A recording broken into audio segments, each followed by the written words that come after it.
अस्सलाम वालेकुम स्टूडेंट्स, कैसे हो आप सब लोग। आई होप आप सब लोग ठीक होंगे। हमने क्लास 12th ज़ूलॉजी का सेकंड चैप्टर शुरू किया हुआ है, जिसमें हमने इम्यूनिटी वाला पोर्शन पढ़ लिया था। उसके बाद हमने डिजीज़ स्टार्ट की थी। डिजीज़ में पहली डिजीज़ हमने एड्स लिया था, एक्वायर्ड इम्यून डेफिशिएंसी सिंड्रोम, जिसको हमने कंप्लीट कर लिया था। Next disease is cancer. आज हम कैंसर के बारे में पढ़ेंगे। आपको पता है कैंसर एक बहुत डेडली डिजीज़ है, किलिंग डिजीज़ है, ठीक है।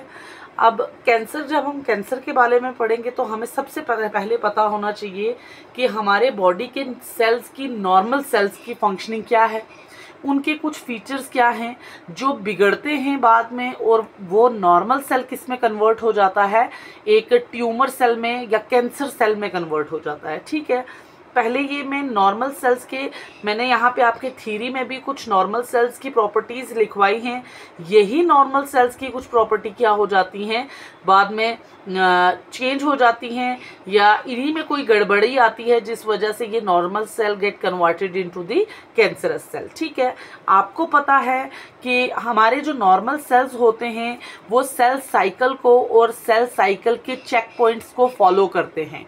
क्लास 11th में मैंने आपको जब cell division, cell cycle and cell division पढ़ाया था, मैंने आपको बताया था cell cycle G1 phase, S phase, G2 phase, और G1 से जब आप S फेज़ में आते हैं वहाँ बीच में क्या होते हैं, चेक पॉइंट्स प्रेजेंट होते हैं। फिर S फेज़ से जब आप G2 में आएंगे वहाँ भी बीच में क्या प्रेजेंट होते हैं, चेक पॉइंट्स। ये जो मैंने लाइन शो की है ये क्या है, चेक पॉइंट्स हैं। क्या है, चेक पॉइंट्स हैं, ठीक है। अब क्या होता है कि नॉर्मल जो हमारे सेल्स हैं ये क्या करते हैं, इन सेल साइकिल और सेल चेक पॉइंट्स को फॉलो करते हैं।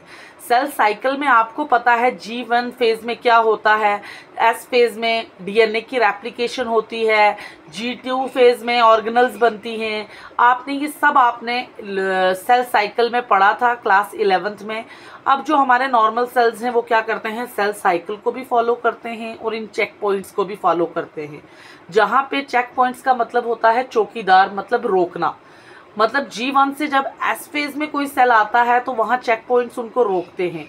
अगर सेल में कोई क्या है, गड़बड़ी है, कोई DNA की रिपेयरिंग चाहिए, कोई सेल ठीक से डिवाइड नहीं कर रहा, वहाँ पे उसको रोक दिया जाता है कि तुम ठीक से काम नहीं कर रहे, तुम वापस जाओ, वापस जाके क्या करो, दोबारा से रिपेयरिंग करो, ठीक है। इसीलिए जो नॉर्मल सेल्स हैं वो क्या करते हैं, इस सेल साइकिल और चेक पॉइंट्स को फॉलो करते हैं। और दूसरा फीचर है कि नॉर्मल सेल क्या करते हैं, ग्रोथ को शो करते हैं और सेल डिवीज़न को भी शो करते हैं कंट्रोल और कोऑर्डिनेटेड मैनर में, ठीक है। कंट्रोल तरीके से इनमें ग्रोथ होती है, कंट्रोल तरीके से इनमें क्या होती है, डिवीज़न होती है, ठीक है। थर्ड फीचर है नॉर्मल सेल में कंटैक्ट इनहिबिशन होती है। नॉर्मल सेल्स किसको शो करते हैं, कंटैक्ट इनहिबिशन को शो करते हैं। अब ये कंटैक्ट इनहिबिशन क्या होता है, जब कोई भी नॉर्मल सेल्स किसी दूसरे पड़ोसी साथ वाले नेबरिंग सेल के कांटेक्ट में आता है तो ये अपनी डिवीज़न को रोक देता है, फर्दर डिवाइड नहीं करता। इसी को कहते हैं कंटैक्ट इनहिबिशन। नाम से पता चल रहा है कंटैक्ट इनहिबिशन। जब एक सेल अपने साथ वाले पड़ोसी सेल के कांटेक्ट में आएगा तो वो ग्रो करना बंद कर देगा, रोक देगा अपनी ग्रोथ को, ठीक है। इस प्रॉपर्टी को कहते हैं कंटैक्ट इनहिबिशन। ये नॉर्मल सेल्स हमारे क्या करते हैं, शो करते हैं, ठीक है। उसके बाद जो हमारे नॉर्मल सेल्स होते हैं उनका लाइफ स्पैन क्या होता है, फिक्स्ड होता है। उस लाइफ स्पैन के बाद उनमें प्रोग्राम्ड सेल डेथ होती है, और जिसे हम एपोप्टोसिस भी कहते हैं। जब उनका लाइफ स्पैन पूरा हो गया उनकी प्रोग्राम्ड सेल डेथ हो जाएगी, एपोप्टोसिस हो जाएगी, ठीक है। उसके बाद ये थे हमारे नॉर्मल सेल के फीचर्स, ठीक है। अब हम देखते हैं यही नॉर्मल सेल्स जब कैंसर सेल में कन्वर्ट हो जाएंगे तो ये नॉर्मल सेल काम कैसे करेंगे, ठीक है। देखें, अब cancer cell do not follow cell cycle and check points. Normal cells आपको पता है सेल साइकिल को और चेक पॉइंट्स को फॉलो करते थे। अब क्या होता है, जो कैंसरस सेल्स होते हैं ये ना तो सेल साइकिल को फॉलो करते हैं ना चेक पॉइंट को फॉलो करते हैं, ठीक है। Cancer cells show uncontrolled and unregulated cell growth and differentiation, and it therefore divide very fast. A mass of cell called neoplasm or tumor is formed. अब ये जो कैंसर सेल्स होते हैं, मैंने अभी बताया था कि नॉर्मल सेल्स क्या करते हैं, ग्रोथ भी करते हैं, डिवाइड भी करते हैं, लेकिन कंट्रोल्ड मैनर में, ठीक है। लेकिन जो हमारे कैंसर सेल्स होते हैं, इनमें अनकंट्रोल्ड और अनरेगुलेटेड, वो ग्रोथ जो कंट्रोल नहीं हो सकती है, वो रेगुलेशन जो रेगुलेट से ही प्रॉपरली रेगुलेशन नहीं होगी, अनरेगुलेटेड, ठीक है। इसमें क्या होता है, कैंसरस सेल में अनकंट्रोल्ड अनरेगुलेटेड सेल की ग्रोथ होगी और सेल डिफरेंशिएट करेगा, ठीक है। सेल डिफरेंशिएट करेगा और बहुत तेजी से डिवाइड करेंगे सेल्स, अनकंट्रोल्ड डिवीजन होगी, बहुत तेजी से सेल डिवाइड करेंगे और एक मास, एक गुच्छा बन जाएगा किनका, सेल्स का, जिन्हें हम क्या कहते हैं, नियोप्लाज्म कहते हैं या ट्यूमर कहते हैं। मैंने अभी बताया था कि नॉर्मल सेल्स क्या करते हैं, बहुत कंट्रोल तरीके से डिवाइड करते हैं। जैसे ही वो उनके पास कंटेक्ट इनहिबिशन की प्रॉपर्टी होती है, उनमें उनके साथ कोई दूसरा सेल आके कंटेक्ट में आएगा, वो एकदम से अपनी ग्रोथ को क्या कर देंगे, रोक देंगे। लेकिन जो कैंसर सेल्स होते हैं, इनमें अनकंट्रोल्ड डिवीजन होती है, अनकंट्रोल्ड ग्रोथ होती है, जिस वजह से एक सेल का गुच्छा बन जाता है, जिसे हम क्या कहते हैं, हम ट्यूमर कहते हैं या नियोप्लाज्म कहते हैं, ठीक है। अब नॉर्मल सेल्स में कंटेक्ट इनहिबिशन की प्रॉपर्टी थी, कैंसरस सेल में कंटेक्ट इनहिबिशन की प्रॉपर्टी नहीं होती है। ये अगर किसी दूसरे सेल के कंटेक्ट में आएंगे तभी भी ये ग्रो करते रहते हैं, क्योंकि ये ग्रो करके क्या बनाएंगे, ट्यूमर की फॉर्मेशन करेंगे। वही ट्यूमर क्या हो जाएगा, कन्वर्ट हो जाएगा मैलिग्नेंट ट्यूमर में। अब ट्यूमर भी आगे अभी मैं पढ़ाऊंगी, दो तरीके से होते हैं, benign tumour and malignant tumour, ठीक है। अभी इस ट्यूमर को हम ये नहीं कह सकते कि ये कैंसर है कि नहीं है, अभी ये जस्ट ट्यूमर बना है। ट्यूमर क्या होता है, एक गदूद जैसा, जिस सेल गुच्छा, ग्रुप ऑफ सेल इकट्ठे होकर एक ऐसे गदूद जैसा बना रहे हैं, एक गिल्टी जैसी बना रहे हैं, जिसे हम क्या कहते हैं, ट्यूमर कहते हैं, ठीक है। अब देखें, cancer cell do not show the property of contact inhibition, life span of cancerous cell is not fix. जैसे जो नॉर्मल सेल्स होते हैं, उनका लाइफ स्पैन फिक्स्ड होता है, उसके बाद उनकी प्रोग्राम्ड सेल डेथ, जिसे हम एपोप्टोसिस कहते हैं, वो हो जाती है। लेकिन कैंसरस सेल का लाइफ स्पैन फिक्स नहीं होता और इनमें प्रोग्राम्ड सेल डेथ नहीं होती है, ठीक है। उसके बाद कैंसरस सेल क्या करते हैं, अपने आस पड़ोस वाले नेबरिंग सेल के साथ compete करते हैं, लड़ते हैं और सारा उनका न्यूट्रिशन छीन लेते हैं। जो नॉर्मल सेल को ऑक्सीजन चाहिए जिंदा रहने के लिए, न्यूट्रिशन चाहिए जिंदा रहने के लिए, अब ये जो कैंसर, जहाँ पे ट्यूमर बन गया, कैंसरस सेल पैदा हो गए, वो क्या करेंगे, वो compete करेंगे, लड़ेंगे सेल्स के साथ और उनका सारा न्यूट्रिशन छीन लेंगे और उनको भूखा कर देंगे। And they starve the normal cell, starve मतलब भूखमरी, और वो भूखे जो नॉर्मल सेल्स हो जाएंगे, वो क्या हो जाएंगे, वो न्यूट्रिशन डेफिशिएंट हो जाएंगे, वो भूखे हो जाएंगे, उनमें न्यूट्रिशन की डेफिशिएंसी हो जाएगी, ठीक है। ये था नॉर्मल सेल और कैंसरस सेल में डिफरेंस। आप इसको डिफरेंस के तौर पे भी लिख सकते हो, अगर आपको कभी, ये मैंने आपको समझाने के लिए बताया। अगर आप नॉर्मल सेल्स के फीचर नहीं भी लिखना चाहते हैं, कल एग्जाम में आ जाता है, लेंथी हो गया, आप मत लिखें, लेकिन आपको ये कैंसर सेल के फीचर जरूर लिखने हैं। Cancer cell cell cycle, cell check point को फॉलो नहीं करती है। कैंसर सेल क्या करती है, अनकंट्रोल्ड और अनरेगुलेटेड सेल की ग्रोथ और डिफरेंशिएशन करवाती है, जिस वजह से वो सेल क्या करते हैं, बहुत तेजी से डिवाइड करते हैं और एक मास ऑफ सेल गुच्छा बनाते हैं सेल का, जिन्हें हम क्या कहते हैं, नियोप्लाज्म कहते हैं या ट्यूमर कहते हैं, ठीक है।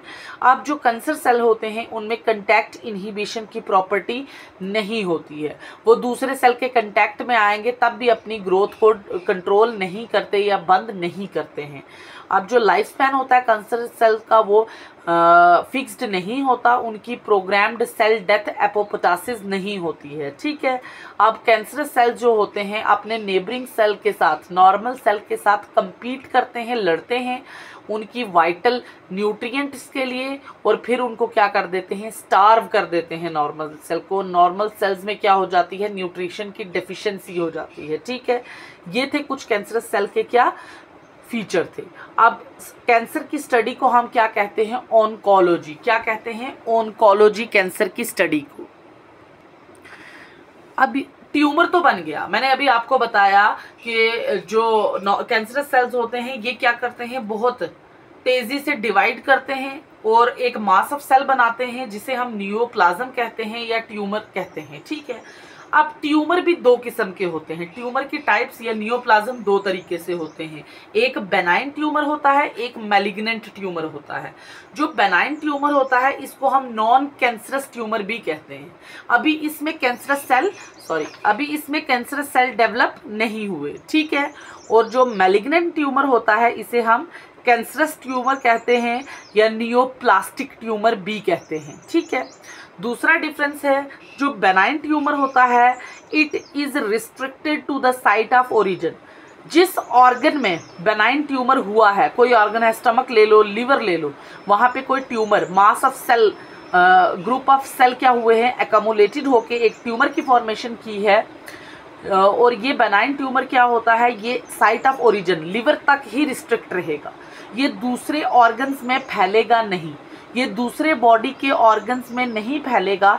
जिस ऑर्गन में ये ओरिजिनेट होता है उसी ऑर्गन में ये रिस्ट्रिक्ट रहता है, वहाँ पे ही रहता है। किसमें? बेनाइन ट्यूमर में। It is restricted to the site of origin, जहाँ पे ये पैदा होगा वहाँ पे ही ये रिस्ट्रिक्टेड रहेगा। लेकिन जो मैलिग्नेंट ट्यूमर है it is spread from one organ to other organ via blood और लिम्फ। अब ये जो मैलिग्नेंट ट्यूमर होता है, ये जैसे लिवर में अगर ये पैदा हुआ है ट्यूमर, ये लिवर से दूसरे ऑर्गन तक भी ले जाएगा, बॉडी के किडनी में चला गया, बॉडी के किसी और ऑर्गन तक चला गया। किसके थ्रू जाएगा? ब्लड की सर्कुलेशन के थ्रू जाएगा, लिम्फ के थ्रू जाएगा। मतलब ये साइट ऑफ ओरिजिन से डिफरेंट ऑर्गन तक जाता है, किसके थ्रू? ब्लड सर्कुलेशन या लिम्फ के थ्रू जाता है, ठीक है। थर्ड है, it does not spread from one organ to other organ. ये स्प्रेड नहीं होता एक ऑर्गन से दूसरे ऑर्गन में। अब लेकिन ये एक ऑर्गन से दूसरे ऑर्गन में जा रहा है ब्लड की सर्कुलेशन के थ्रू, और इसी प्रॉपर्टी को क्या कहते हैं हम? मेटास्टेसिस कहते हैं। मेटास्टेसिस क्या होता है? जब जो कैंसरस सेल्स हैं या ट्यूमर है वो एक ऑर्गन से स्प्रेड हो रहा है दूसरे ऑर्गन, किसके थ्रू? ब्लड सर्कुलेशन के थ्रू, लिम्फ के थ्रू। इसी प्रॉपर्टी को हम क्या कहते हैं? मेटास्टेसिस। और ये बहुत डेंजरस प्रॉपर्टी है मैलिग्नेंट ट्यूमर की। ये क्या करती है? डिफरेंट ऑर्गन में ट्यूमर की फॉर्मेशन करती है। अब देखें, ये एक मान लें लिवर में ट्यूमर बना था, अब ये लिवर से ब्लड सर्कुलेशन के थ्रू कहाँ चला गया? किसी दूसरे ऑर्गन में चला गया, जिसकी वजह से क्या हो जाता है? बहुत से ट्यूमर बन जाते हैं हमारी बॉडी के डिफरेंट पार्ट्स में, अलग अलग बॉडी के पार्ट्स में ट्यूमर की फॉर्मेशन हो जाती है। ये जो मेटास्टेसिस, मेटाजेनेसिस की बात नहीं मैं कर रही हूँ, ये मेटास्टेसिस और मेटाजेनेसिस में लोग कंफ्यूज होते हैं। Metagenesis is alteration of generation in phylum cell and traits, ठीक है। और metastasis is property of cancerous cell. ये मोस्ट डेंजरस प्रॉपर्टी है कैंसरस सेल की। इस मेटाजेनेसिस एक ऐसी प्रॉपर्टी है जिसमें जो ट्यूमर होता है वो बॉडी के एक ऑर्गन से दूसरे ऑर्गन में स्प्रेड होता है, जिसकी वजह से different part of the body में अलग अलग जगह क्या होते हैं? ट्यूमर्स की फॉर्मेशन होती है, ठीक है। ये स्प्रेड नहीं हो रहा बेनाइन बेनाइन ट्यूमर क्या होता है? ये नॉट डेंजरस होता है, नॉन डेंजरस भी। हम नॉट डेंजरस की जगह आप नॉन डेंजरस भी लिख सकते हैं। ये नॉन डेंजरस होता है और इसको हम सर्जरी करके रिमूव कर सकते हैं। अगर ये बॉडी की किसी भी ऑर्गन में है, जैसे आपको पता है यूट्रस, फीमेल के यूट्रस में फिब्रॉइड्स होती हैं ना, यूट्रस में कई दफ़ा बोलते हैं सिस्ट होगी, फिब्रॉइड होगी, उसको हम क्या करते हैं? सर्जरी करके रिमूव कर लेते हैं। वो ट्यूमर है, वो एक बेनाइन ट्यूमर है जिसमें नॉन कैंसरस सेल्स होते हैं, क्या वो डेंजरस नहीं होता, उसको हम सर्जरी से रिमूव भी कर सकते हैं, ठीक है। जैसे uterine fibroid in a female human beings, ठीक है। ये मैंने एक स्ट्रक्चर बनाया सिंपल। ये देखें, ये ऑर्गन ले लिया, कोई भी ऑर्गन ले लिया, स्टमक ले लिया। ये देखें, स्टमक के अंदर ट्यूमर की फॉर्मेशन होगी। क्या हो गया? ट्यूमर बन गया। अब ये ट्यूमर जो होता है बाहर से किससे कवर्ड होता है? ये कनेक्टिव टिश्यू की लेयर से कवर्ड होता है। किससे? कनेक्टिव टिश्यू की लेयर से कवर्ड होता है।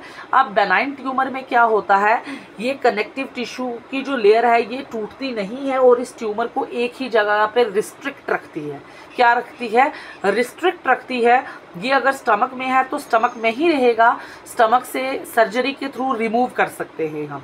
ये दूसरे बॉडी के ऑर्गन में, दूसरे बॉडी के ऑर्गन में स्प्रेड नहीं होगा, ठीक है। लेकिन जो मैलिग्नेंट ट्यूमर है, देखें, ये malignant tumour is called cancer. Malignant tumour को ही हम कैंसर कहते हैं और ये मोस्ट डेंजरस होता है, ये खतरनाक होता है, इसकी ग्रोथ बहुत तेज़ होती है। जो बेनाइन ट्यूमर होता है उसकी ग्रोथ बहुत स्लो होती है, इसकी ग्रोथ बहुत फास्ट होती है। ये मैंने डायग्रामेटिकली आपको रिप्रेजेंट करने की कोशिश की है। ये कोई भी ऑर्गन है बॉडी का, स्टमक ही ले लें, स्टमक के अंदर ट्यूमर की फॉर्मेशन होगी। मैंने कहा है ट्यूमर को कौन कवर करके रखता है, कनेक्टिव टिश्यू की लेयर कवर करके रखती है। आपको पता है बॉडी का कोई भी ऑर्गन होगा उस पर ब्लड वेसल्स प्रेजेंट होती हैं, क्योंकि वो ब्लड की सप्लाई पहुंचाते हैं ना ऑर्गन तक। अगर ब्लड सप्लाई नहीं जाएगी तो न्यूट्रिशन कैसे जाएगी ऑर्गन तक, ऑक्सीजन कैसे जाएगी। ये देखें, इस स्टमक के पास भी ब्लड वेसल्स प्रेजेंट हैं। ब्लड वेसल में क्या घूम रहा है, ब्लड घूम रहा है, सर्कुलेट कर रहा है। ये नॉर्मल कंडीशन है, ये नॉर्मल कंडीशन है। ट्यूमर बन गया है, अभी तक हमें ये नहीं पता कि ये कैंसरस है, मैलिग्नेंट है या बेनाइन है। सिंपल ट्यूमर बन गया ब्लड वेसल्स हैं। अब क्या होता है, जो मैलिग्नेंट ट्यूमर होता है उसमें ये कनेक्टिव टिश्यू की लेयर फट जाती है। ये जो ट्यूमर के बाहर कनेक्टिव टिश्यू की लेयर होती है ये टूट जाती है और ये ट्यूमर जो है ये बाहर आके ब्लड सर्कुलेशन में चला जाता है। ये देखें, ब्लड वेसल्स थी, ब्लड वेसल्स के अंदर ब्लड था, अब ये ब्लड सर्कुलेशन में चला जाएगा। ये ब्लड सर्कुलेशन में जाएगा, ब्लड के थ्रू सर्कुलेट करके डिफरेंट बॉडी पार्ट में क्या करेगा, जाके ये ट्यूमर और ट्यूमर की फॉर्मेशन करेगा, ठीक है। जब बॉडी के डिफरेंट पार्ट तक में ट्यूमर बनना शुरू हो गया, इसी को कहते हैं मेटास्टेसिस। इसी को क्या कहते हैं, मेटास्टेसिस कहते हैं, जिसे हम क्या कहते हैं, cancer. Malignant tumour is cancerous, benign tumour is not cancerous, ठीक है। कैंसर मैलिग्नेंट ट्यूमर क्या है, ये कैंसर है। इसमें मैलिग्नेंट ट्यूमर में क्या होता है, जो ट्यूमर के अराउंड कनेक्टिव टिश्यू की लेयर होती है वो फट जाती है, ट्यूमर बाहर आता है, ब्लड सर्कुलेशन में जाता है, ब्लड सर्कुलेशन के थ्रू डिफरेंट बॉडी के पार्ट्स में जाता है और वहाँ पे जाके और ट्यूमर्स की फॉर्मेशन करता है। ये क्या था, मैलिग्नेंट ट्यूमर था, ये था बेनाइन ट्यूमर। कई बार एग्जाम में नियोप्लाज्म ट्यूमर के ये दो टाइप्स आती हैं, मैलिग्नेंट ट्यूमर क्या होता है, बेनाइन ट्यूमर क्या होता है, ठीक है। अब हम आगे नेक्स्ट देखेंगे, और टाइप्स भी हैं ट्यूमर की। अब देखें आप, अभी हमने देखी है किसकी टाइप्स, ट्यूमर की टाइप, नियोप्लाज्म की। अब हम मैलिग्नेंट ट्यूमर की टाइप्स देखेंगे, जिसे हम कैंसर भी कहते हैं। अभी हमने ट्यूमर की टाइप्स देखी थी, कैंसर की टाइप नहीं देखी थी। अभी हमने देखा था बॉडी में कोई भी मास ऑफ सेल इकट्ठा होकर अगर ट्यूमर बना रहा है, वो ट्यूमर क्या कैंसरस ही होगा, नहीं। वो दो तरीके से होते हैं, बेनाइन ट्यूमर भी होते हैं, मैलिग्नेंट ट्यूमर भी होते हैं। और हम बेनाइन ट्यूमर को कैंसर नहीं कह सकते, हम मैलिग्नेंट ट्यूमर को कैंसर कहते हैं, ठीक है। अब हम देखेंगे कि मैलिग्नेंट ट्यूमर की टाइप कौन कौन सी हैं। हम कैंसर की टाइप देखेंगे। सबसे पहली टाइप है कैंसर की सार्किनोमास। सार्किनोमास किसे कहते हैं, ये एपिथेलियल सेल की कैंसर को कहते हैं। जब हमारे एपिथेलियल सेल की ग्रोथ शुरू हो जाएगी, वो वहाँ पे ट्यूमर की फॉर्मेशन करेगी, उसे हम क्या कहते हैं, सार्किनोमास। ये बहुत कॉमन टाइप है कैंसर की। 85% लोगों में जो कैंसर होता है वो सार्किनोमास कैटेगरी टाइप का होता है, ठीक है। जैसे हमारा सर्विक्स कैंसर हो गया, ये भी सार्किनोमास में आता है। पैनक्रियाज कैंसर हो गया, ये भी सार्किनोमा में आता है। स्किन कैंसर हो गया, ये भी सार्किनोमा में आता है। ये जो सार्किनोमा है ये एक्टोडर्मल है, ओरिजिन है में क्या है, ये एक्टोडर्मल ओरिजिन का है, ठीक है। एपिथेलियल जो सेल्स होते हैं उनकी क्या हो जाती है, ग्रोथ स्टार्ट हो जाती है, जिस वजह से कैंसर काज होता है, ठीक है। दूसरी टाइप है सार्कोमास। सार्कोमास किसे कहते हैं, जब हमारी कनेक्टिव टिश्यू होती है ना, जो उनमें कैंसर हो जाएगा, उनकी डिवीज़न फास्ट डिवीज़न शुरू हो जाएगी। कनेक्टिव टिश्यू के कैंसर को क्या कहते हैं, हम सार्कोमास कहते हैं। और ये जो सार्कोमास हैं, जो भी ऑर्गन मीजोडर्मली डिराइव्ड हुए होते हैं, मीजोडर्मल जर्म लेयर से डिराइव हुए होते हैं, उनमें सार्कोमा टाइप ऑफ कैंसर होता है। कौन से टाइप का कैंसर होता है, सार्कोमा टाइप ऑफ कैंसर। जैसे एडिपोस सार्कोमा, जैसे मसल सार्कोमा, लिम्फॉइड सार्कोमा, ये सब क्या है, ये कनेक्टिव टिश्यू जो होती हैं बॉडी में, connective tissue, epithelial tissue, connective tissue, muscular tissue, cardiac tissue, 4 तरह के टिश्यू पढ़े हैं ना आपने। जब एपिथेलियल टिश्यू में कैंसर होगा दैट मीन्स कि सार्कोमास है। जब कनेक्टिव टिश्यू में कैंसर होगा दैट मीन्स कि सार्किनोमास है। जब एपिथेलियम में है तो सार्किनोमास है, जब कनेक्टिव टिश्यू में है तो सार्कोमास है, ठीक है। अब थर्ड टाइप है ल्यूकीमियाज। अब ल्यूकीमियाज जब हमारा ब्लड कैंसर हो जाता है, ये इसको हम फ्लूइड कैंसर भी कहते हैं। जब ब्लड में कैंसर हो जाता है तो हम उसे क्या कहते हैं, ल्यूकीमियाज। अब ल्यूकीमियाज में क्या होता है कि ब्लड में जो WBCs का काउंट होता है वो बहुत ज़्यादा बढ़ जाता है। वो लैक्स 1000 में होता है ना, 8000 से शायद नॉर्मल जो हमारा WBCs काउंट होता है वो 8000 से 11000 होता है, लेकिन कैंसर पेशेंट में वो लैक्स में चला जाता है। किस में, लाखों में चला जाता है। WBCs की प्रोडक्शन क्या होती है, बहुत ज़्यादा हो जाती है ब्लड में। तब हम क्या कहेंगे कि person suffer from leukaemia, leukaemia is a blood cancer. ठीक है। Next is lymphomas. Lymphomas lymphatic system में जब हो जाएगा, क्या कैंसर हो जाएगा, उसको हम क्या कहते हैं, लिम्फोमास। ये 4 कैटेगरी हैं मैलिग्नेंट ट्यूमर जिसे हम कैंसर कहते हैं। सार्किनोमास, सार्कोमास, ल्यूकीमियास, लिम्फोमास। सबसे ज़्यादा कॉमन टाइप ऑफ कैंसर कौन सा है, सार्किनोमास, जो एपिथेलियल टिश्यूज़ में होता है। ठीक है, जिसमें सर्विक्स कैंसर आ जाता है, पेनक्रियाज कैंसर आ जाता है, स्किन कैंसर आ जाता है। सेकंड है सार्कोमास, ये कनेक्टिव टिश्यू में का कैंसर है। ठीक है। फिर है ल्यूकेमियाज, ये ब्लड कैंसर है। फिर है लिम्फोमास, जो लिम्फेटिक सिस्टम का कैंसर है। ठीक है।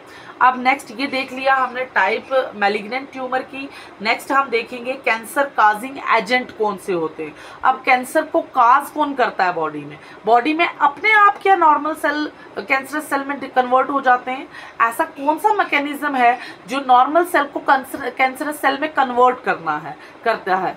अब ऐसे एजेंट्स देखेंगी, ऐसी चीज़ें देखेंगी जो नॉर्मल सेल को कैंसरस सेल में कन्वर्ट करते हैं। ठीक है। अब कार्सिनोजेन सबसे पहले मैं आपको बता दूं, कभी एग्जाम में आ जाए, व्हाट इज कार्सिनोजेन। कार्सिनोजेन ऐसे सब्सटेंस होते हैं जो कैंसर को काज करते हैं। Cancer causing substance are called carcinogens. क्या कहते हैं उन्हें, कार्सिनोजेंस कहते हैं। अब ये कार्सिनोजेन क्या करते हैं, जो सेल के अंदर न्यूक्लियस है, न्यूक्लियस में डीएनए है, ये डीएनए को डैमेज करते हैं, म्यूटेटेड करते हैं, चेंज कर देते हैं, जिसकी वजह से क्या होता है, नॉर्मल सेल कैंसरस सेल में कन्वर्ट हो जाते हैं। ठीक है। अब देखें सबसे पहला एजेंट कौन है कैंसर को काज करने वाला, फिजिकल एजेंट है। ठीक है। अब फिजिकल एजेंट में कौन कौन सी चीज़ें, आज फिजिकल आपको पता है जो बाहर से हमारी बॉडी पे पड़ रही है और हमारी बॉडी में क्या काज कर रही है, कैंसर को काज कर रही है। फिजिकल एजेंट में ionizing and non ionizing radiations आ जाती हैं। आयोनाइजिंग रेडिएशन कौन कौन सी हैं, गामा रेज हैं और एक्स रेज है। कोई इंसान है जो लगातार गामा रेज और X ionising and non ionising radiation के एक्सपोजर में रहता है, उसे कैंसर होने के चांसेस हैं। मोस्टली स्किन कैंसर होने के क्या होते हैं, चांसेस होते हैं। जैसे आयोनाइजिंग रेडिएशन है, ये भी गामा रेज और एक्स रेज, जो गामा रेज में आयोनाइजिंग रेडिएशंस में कौन सी रेज आ जाती हैं, गामा रेज और एक्स रेज। अब ये गामा रेज और एक्स रेज क्या करती हैं, जीन में म्यूटेशन करती हैं। जीन में म्यूटेशन मतलब जीन के अंदर चेंजेस लाती हैं, जो चेंजेस क्या करती हैं, कैंसर की फॉर्मेशन करती हैं। ठीक है। उसके बाद नॉन आयोनाइजिंग रेडिएशन में यूवी रेज आ जाती हैं। यूवी रेज भी क्या करती हैं, जीन में म्यूटेशन का मतलब होता है चेंज आना। आप 12th क्लास में हो, आपने अब ट्रांसक्रिप्ट जेनेटिक्स स्टार्ट किया होगा बॉटनी में, शायद आपने को पता होगा कि जेनेटिक्स में जीन क्या है, म्यूटेशन क्या है। Mutation is a change in a DNA और जीन, उसी को क्या कहते हैं, म्यूटेशन। चेंज आना, किसी भी नॉर्मल चीज़ में चेंज आना, उसे हमने क्या कहा, म्यूटेशन कहा। अब जीन में जब चेंज आएगा तो वो क्या काज करेगा, वो कैंसर की फॉर्मेशन करेगा।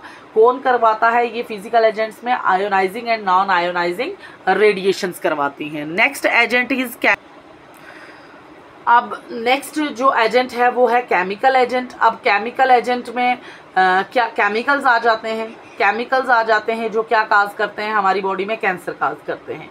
अब सूट एंड कोल तार, अब सूट और कोल तार ये कुछ केमिकल्स हैं, ये क्या करते हैं, स्किन और लंग के कैंसर को काज करते हैं। ठीक है। उसके बाद है एन नाइट्रोसो डाइमिथाइलिन, ये एक केमिकल है जो सिगरेट में प्रेजेंट होता है और ये क्या काज करता है, लंग कैंसर को काज करता है। एन नाइट्रोसो डाइमिथाइलिन पहला है सूट एंड कोल तार, ये स्किन और लंग कैंसर को काज करता है। N nitroso dimethyline is a chemical present in cigarette and cause lung cancer. ठीक है। नेक्स्ट है एस्बेस्टॉस, ये भी एक केमिकल है जो लंग कैंसर को कॉज करता है। फिर है कैडमियम ऑक्साइड, ये भी एक केमिकल है जो मेल्स में प्रोस्टेट कैंसर को कॉज करता है। ये कुछ केमिकल्स हैं जो क्या करते हैं, हमारी बॉडी में आते हैं और हमारी बॉडी में किसी ना किसी टाइप का कैंसर को कॉज करते हैं। ठीक है, अब क्या होता है, ये सारे केमिकल्स कैसे कॉज करते हैं कैंसर को?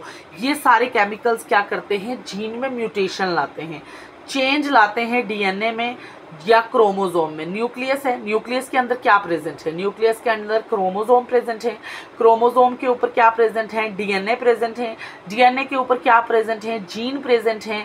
तो ये जब हम जीन म्यूटेशन कहेंगे दैट मीन्स कि डीएनए में या क्रोमोसोम में चेंज आ रहा है, और यही चेंज क्या करता है, नॉर्मल सेल को किस में कन्वर्ट कर देता है, ट्यूमर सेल में कन्वर्ट कर देता है।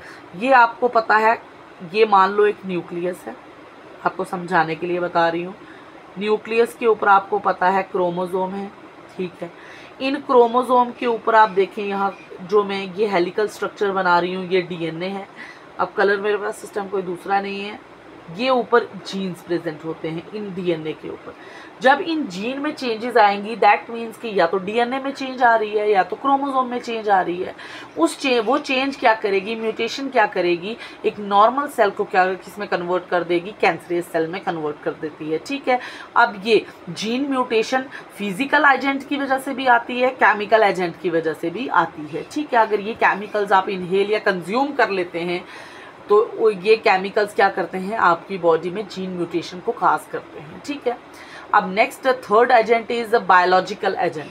अब बायोलॉजिकल एजेंट, आप नाम से पता चल रहा है, बायो मतलब कोई जिंदा चीज कैंसर को कॉज कर रही है बॉडी में। इसमें वायरसेस मेनली क्या है, वायरसेस, ऑन्कोजेनिक वायरसेस। ऐसे वायरस क्या है, एक लिविंग थिंग है ना, वायरस एक लिविंग भी एक्ट कर रहा है, नॉन लिविंग भी एक्ट कर रहा है। ह्यूमन बींग्स की बॉडी में वो लिविंग थिंग एक्ट कर रहा है और ह्यूमन बींग्स की बॉडी के बाहर वो नॉन लिविंग थिंग एक्ट कर रहा है। लेकिन एक बायोलॉजिकल एजेंट में आ जाता है ना वायरस क्या करता है, किसी भी ऑर्गेनिज्म की बॉडी में जाएगा और उसकी बॉडी में किसको कॉज करता है, कैंसर को कॉज करता है। इन्हें हम ऑन्कोजेनिक वायरसेस भी कहते हैं, वो वायरस जो कैंसर को कॉज करते हैं। एग्जाम्पल है ह्यूमन पैपिलोमा वायरस, HPV।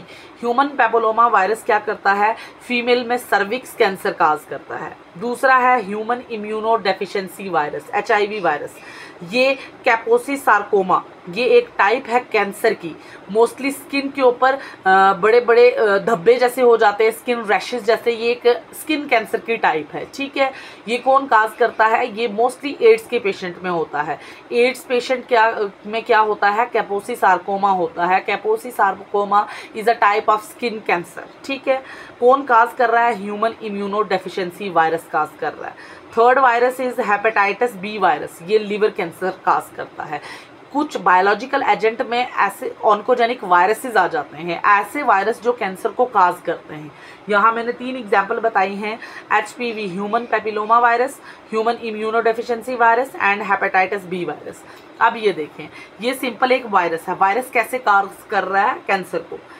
अब ये एक वायरस है, अब ये एक वायरस के पास आपको पता है वायरल डीएनए प्रेजेंट होगा।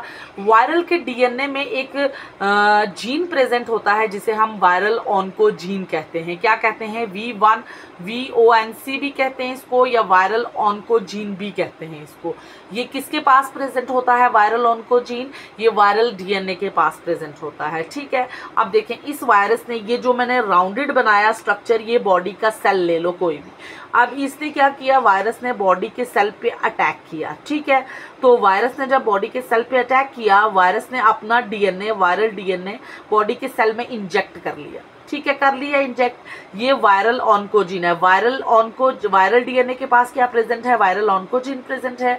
अब हमारे बॉडी के सेल में अपना डीएनए भी प्रेजेंट होगा। ठीक है, अब ये जो वायरल डीएनए है ये हमारे बॉडी सेल के डीएनए के साथ क्या करेगा, इनकॉर्पोरेट करेगा। ठीक है, इनकॉर्पोरेट करने के बाद ये क्या करेगा, ये अब इनकॉर्पोरेट करने के बाद अब वायरल ऑन्कोजीन आ गया ना, जो होस्ट का डीएनए था, वो वायरल के डीएनए के साथ इनकॉर्पोरेट हुआ। अब जो वायरल के डीएनए के पास वायरल ऑन्कोजीन थे वो अब होस्ट के डीएनए के साथ इनकॉर्पोरेट हो गए।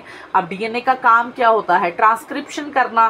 ट्रांसक्रिप्शन होगी, ट्रांसक्रिप्शन के बाद एमआरएनए बनेगा, एमआरएनए में ट्रांसलेशन होगी, ट्रांसलेशन के बाद प्रोटीन बनेगा। अब ये प्रोटीन नॉर्मल सेल नहीं बनाता है, नॉर्मल जो सेल होगा वो ये प्रोटीन नहीं बनाएगा, ये वही सेल बनाएगा जिस बॉडी के सेल पे वायरस ने अटैक किया है। और ये जो प्रोटीन होती हैं ये हमारे नॉर्मल सेल को किस में कन्वर्ट कर देगी? कैंसरियस सेल में कन्वर्ट कर देगी और person suffer from a cancer. ठीक है, ये था बायोलॉजिकल एजेंट। कल हम देखेंगे हमारी बॉडी में कुछ और जीन भी प्रेजेंट हैं। जैसे हमारी बॉडी में ट्यूमर सप्रेसर जीन प्रेजेंट हैं जो कैंसर को नहीं होने देते। अगर उनमें कोई म्यूटेशन हो जाएगी तो वो कन्वर्ट हो जाते हैं किसमें? ऑन्कोजेंस में, सेलुलर ऑन्कोजेंस में, वो कैंसर में कन्वर्ट हो जाएंगे। उसके अलावा हमारी बॉडी में कुछ प्रोटो ऑन्कोजीन्स प्रेजेंट होते हैं, वो भी इनएक्टिव फॉर्म में प्रेजेंट होते हैं। लेकिन अगर उनमें कोई म्यूटेशन हो जाएगी फिर वो प्रोटो ऑन्कोजीन कन्वर्ट हो जाते हैं सेलुलर ऑन्कोजीन्स में, और वो सेलुलर ऑन्कोजीन्स क्या करेंगे? कैंसर की फॉर्मेशन करेंगे। ठीक है, इसके अलावा भी कोई चीज़ें होती हैं हमारी बॉडी में जो सप्रेस करके रखती हैं कैंसर को, लेकिन अगर उनमें म्यूटेशन आ जाएगी तो वो कन्वर्ट हो जाती हैं कैंसर में। वो हम कल पढ़ेंगे। ठीक है, ओके, अल्लाह हाफिज़।